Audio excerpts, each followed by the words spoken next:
All right, so these are dungeon tiles, D&D dungeon tiles, so really any roleplay game by CZYY. They were provided by the manufacturer, but honestly, I am in love with these already. I was preparing, we have a session this weekend. I was preparing the map. These came in perfect timing.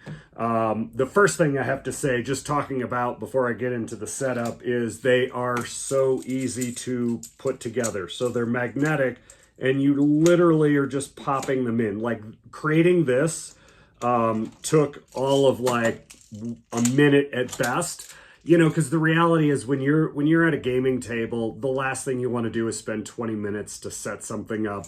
And if you set it up ahead of time, you have to hide it. Or if the party inevitably doesn't go the place you want them to go, it can be very frustrating. But to have this, to be able to set it up so quickly was really such a game changer. There are instructions, but you don't need them. I mean, these are so easy to put together. You just pop these on and they magnetically stick together. We'll point out these miniatures here and here and here. These are not part of it. It's all these tiles here that came in this box. They're packed together pretty well. So it's, you know, I think if you're going to do something substantial, you're going to need maybe a couple of these boxes. But honestly, you could probably do most things with like 4 or 5 of these boxes pretty easily. And what I like about them is, you know, I've used these kind of dungeon tiles in the past, but they're very fiddly. They're hard to fit together. You just spend a lot of time doing that. And one of the things that I don't get, because I have you see this grid map here that I just will draw on to kind of show where things are. And one problem with that is you don't get height out of that. And sometimes when there are obstacles or other things, they're not as apparent. And, you know, then a player might do something and you're like, oh, I'm sorry, that's not how I described it. Very sorry.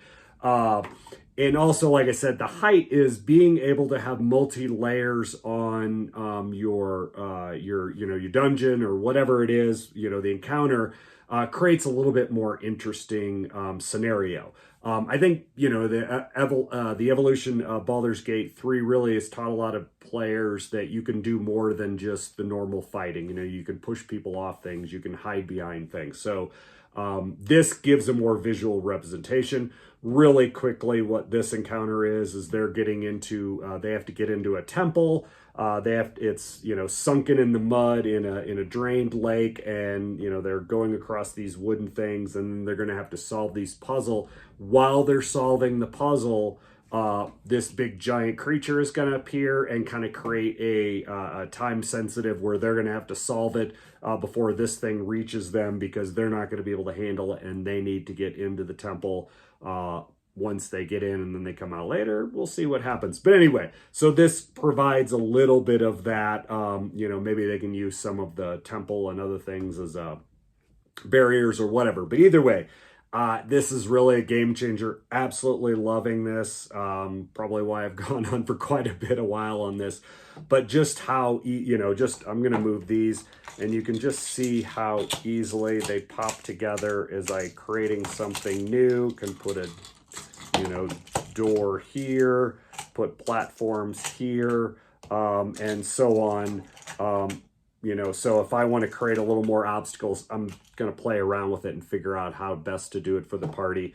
But either way, these are really great. Highly, you know, really liking these. I'll probably pick up a few more boxes of these because I think they're really going to be a game changer for, you know, our adventures.